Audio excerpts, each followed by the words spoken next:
Egunon, Joson Arama Jonas, herrietako aplikazioa sortu eta garatzen nabil. Eta dei bat egiten dizuet, herrietakok euskararen alde egiten ari den aleginekin bat etortzeko. Azalduko dizuet zer den herrietako, nola instalatu zuen Android mugikorretan eta nola eman erabiltzeko lehenengo pausuak. Herrietako Facebook, Instagram, TikTok edo Xen euskarazko bertsioa da. Berezitasun batzukin. Eta berezitasunik handiena da, bakarrik euskaraz instalatu dela. Hau da, ezin duzu instalatu erderaz. Sare sozialei beste erabilpen bat bilatzen dio herrietako. Hizkuntza txikiak babestearena. Horregatik sortzen da herrietako. Nola, hizkuntza txikiak daukaten hitz egiteko inguruak babestuz. Hizkuntza nagusiengandik kanpo. Herri guztiak zuzenean bertan egiten diren ekitaldiak streaming bidez konektatuz. Denok denbora realean jarraitzeko. Bertak euskaraz. Hizkuntza nagusiaren azpitik atera eta lehentasuna hartuz. Herrietako hizkuntza nagusi bat dago. Euskara. Horratzik, herrietakok erderazko hizkuntza nagusiak kanpoan utzi ditu.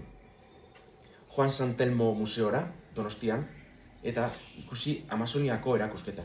Nola Amazoniako hizkuntza txikiak urtetik urtera galtzen ari diren. Eta oraindik gaur egun galtze prozesu horrek jarraitzen duen bizkor. Atzean daukazue datuak, 1000 hizkuntza baino gehiagotik 175 jaitsi da. Eta gaur egun ez da gerrengatik, ez da diktadurengatik, baizik eta hizkuntza nagusiaren azpian daudelako. Da hizkuntza nagusiaren ahotsa sare sozial globaletan indartzen da. Txikiak dispertsatuz eta baztertuz. Herrietakok Euskal Herri txiki guztien euskarak konektatzeko ahalmena du. Kanpoan bizi diren euskaldunak eta residentzietan eta etxeetan daudenak, mugikortasunik gabeko pertsonei, herrian gertatzen dena ikusteko aukera zabaltzen die. Herrietako jendearekin, lekuekin kontaktuan jarraitzeko. Herrietako kiroleko eta kulturrekintzak zuzenean biztaratuz. Gazteek ere protagonistak bihurtzen ditu, elitearen azpitik agertuz. Udalek badakite egitasmo hau. Pauso bat falta da. Euskara babesteko oso eraginkorra izango den tresna eta estrategia jartzen dut zuen eskuetan. Badakit zaila izango dela, sare globalek sortutako adikzioa kentzea. Gure etxeetan sartuta daude, amamek ere WhatsApp badakit erabiltzen, baina zer galtzen dugu. Orain, kontatuko dizuet herrietako instalatzeko pausu txiki batzuk, oso erreza eta intuitiboa da. Zuek bilatuko duzue gero, herrietako dituen erabilpen gehiago. Play Storera joango gara, herrietako idatziko dugu.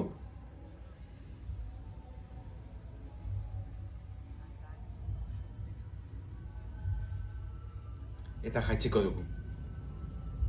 Herrietako app-a oraingoz Android mugikorretan dago soilik. Baina zuen babesaz garatzen jarraituko dugu iPhoneentzako eta webentzako. Zuen babesik gabe ez dugu aurrera egingo.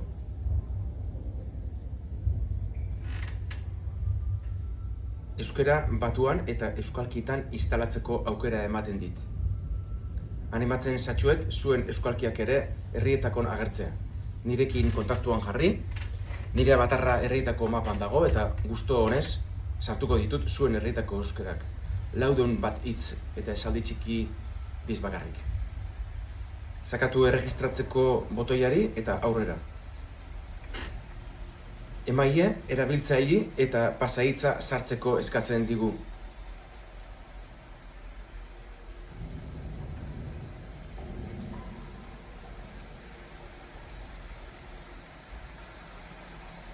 Bete kaxak, emaila edo erabiltzailea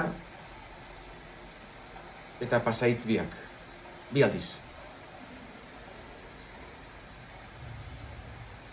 Kodigo bat bidaliko digu, registratu garen emailera. 180 bat segundo dakat, lasai. eta sakatu verifika botoia. Eta orain eskatzen digu erabiltzailea edo emaila eta pasahitza sartzeko. Erregistroa bukatzeko izena, abizena eta argazkia eskatzen du. Argazkia derrigorrezkoa da.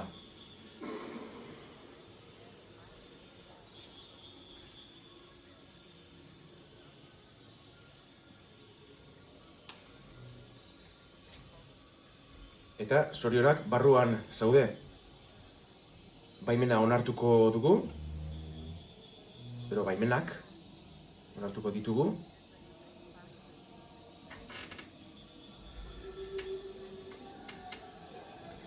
Chat horrian gaude, baina ez daukagu kontakturik. Mezu bat dago, esaten du mapara joateko eta kontaktuak egiten hasteko. Mapara joateko ikutu beheko aldean status barran dagoen maparen ikonoa eta mapara goaz. Ikutu mapan dauden edozeinen abatarra eta ematen dizkugun 3 aukeretatik aukeratu mezu edo message.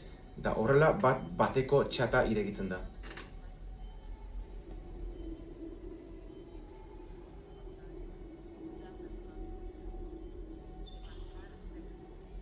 Kontaktuak egiten hasten gara mapan daudenekin. Horrela WhatsApp edo Telegram bezala erabiliko dugu herrietako. Mapan kokatu gaitezke.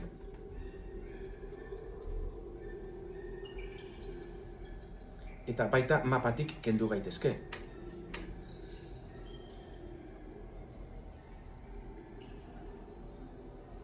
Baina mapatik kentzea ez du nahi esan kontaktuak galtzea. Kontaktuak hor jarraitzen dute. Beraz, daukagu banan-banako WhatsApp bezalako kontaktuen txata eta bestetik MapChat, Google Mapen sortzen ditugun txatak. Non abatarrak ikutu eskero, barrura sartu gaitezke. Gure abatarra mapan kokatzeko, maparen edozein lekutan atzamarra jarriko dugu eta ematen dizkigun aukera bietatik sortuleko bat mapan aukeratuko dugu. Horrela, kokatzen da gure abatarra mapan. Orain, besteek ikus gaitzakete. MapChat hauek irekita daude edozeinek edozein abatar ikutu, sartu aukeratu eta MapChat talde berean sartzeko. Horrela, joan gaitezke saltoka MapChat batetik bestera. Mezua irtetzen da, esaten aurreko MapChat utziko dugula MapChat barrian sartzeko. Aldi berean MapChat baten egon gaitezkelako bakarrik. Ikusten dugu, abatar guzti horiek daudela MapChat horretan. MapChata ondo dago lekuan egotearen sentsazioa sortzen duelako, momentu errealean gertatzen den ekintza baten inguruan kokatu gaitezkelako eta zuzenean bertan daudenekin eta ez daudenekin ikusten eta mintzatzen egon gaitezkelako. MapChat hori streamingak egiteko diseinatuta dago. Goiko bideo ikonoa ikutuz, streamingiko aukerak zabaltzen dira. Bideo bi ikono horiek zuzenak edo live egiteko kanal bi dira. Lehenengoko live egiteko baimena eskatzen digu. Live pantaila beste aplikazioen gainetik agertzeko. Bilatuko dugu herritako aplikazioa.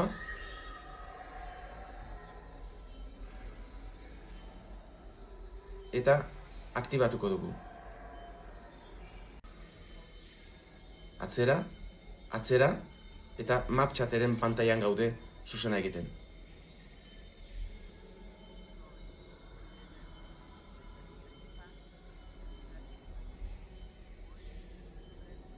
Orain egiten ari garen zuzenaren gonbidapenak bidaltzeko jarraitzaileak izan behar ditugu. Jarraitzeko pertsona bat, abatar bat ikutu, horri pertsonala aukeratu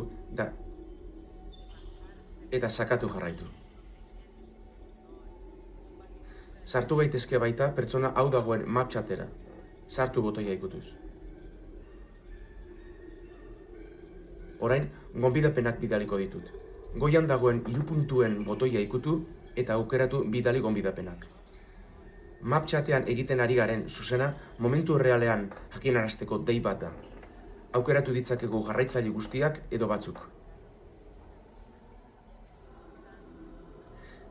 Idatzi behean testua.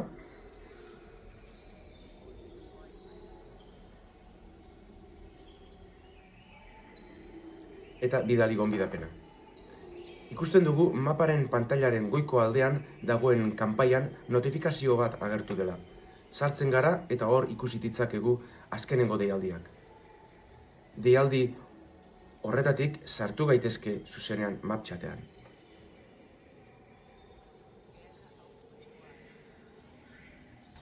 Eta azkenik, bukatzeko, labur bilduko ditut euskara babesteko eta sustatzeko hartu behar diren oinarrezko neurriak, emaitza eraginkorra jasoteko. Lehenengoko klabea hizkuntza nagusiak baztertzea da. Erderaz ezin bada instalatu, erdaldunek ez dute instalatuko. Beraz, euskaldunen leku bat izango da, dakiterentzako eta ikasten ari direnentzako.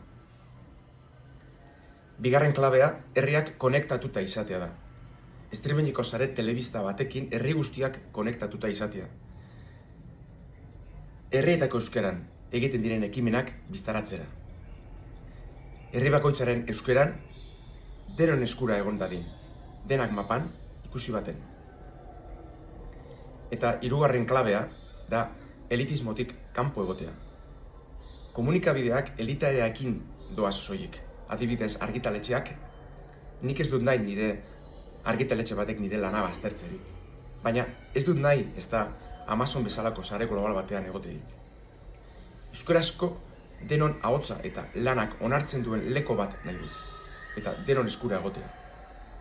Eta baita protagonista bihurtzen nabena. Leku horietan egonda. Eta ez ignoratu. Ez dut nahi nire herriko futbol taldeak atletik bezalako baztertzailea izatea. Nahi dut herriko taldea naiz da konpetitiboa izan integratzailea izatea. Herritako kirola beste helburu bat duelako.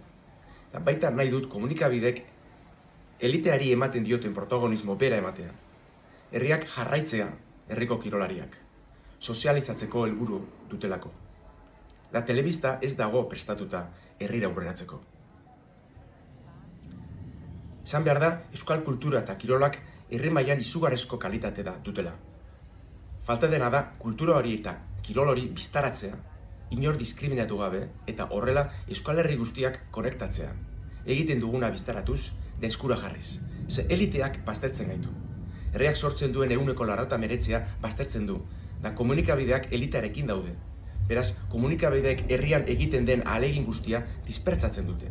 Hizkuntza nagusiak nahiko dispertsatzen gaituzte, gure artean ere, are gehiago dispertsatzeko.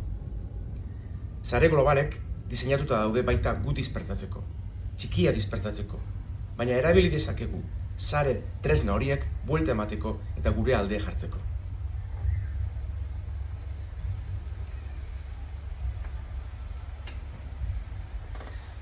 Konektatzeko ahalegin honetan ez dut ikusten instituzioetatik edo erakundetatik benetako pausua hartzeko prest daudenik. Ezta inor ez dago prest lehenengo pausua hartzeko. Beraien eguneroko erronkan sartuta daude, eta ez da gutxi. Eta 100 lehentasun dute. Baina ez da ikusten ez da kanpotik konektatu gaitezkeen proiektu edo diseinu eraginkor bat dagoenik. Badaude aleginak gauza guztiak plataformetan biztaratzeko, baina ez dute lortzen gizartea konektatzea. Informatiboak dira. Ez dute herrietako gonbidatzen duen era partizipatibo eta sozial hori. Gure euskara desberdinetan eta gure eguneroko ekiminekin benetan konektatuko gaituena.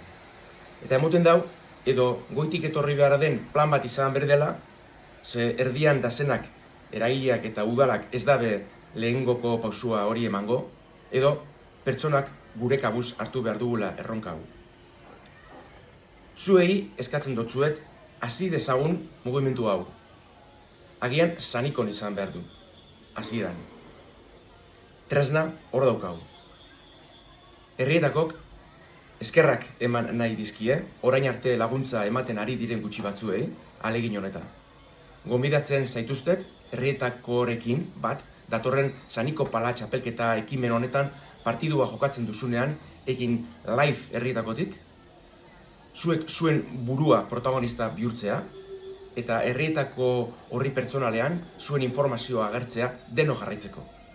Ez da partidua bera, da parte hartzearen prozesua. Esan behar dut, herrietakok YouTubetik kanpo nahi duela geratu, herrietakotik soilik erretransmitituko duela aurten.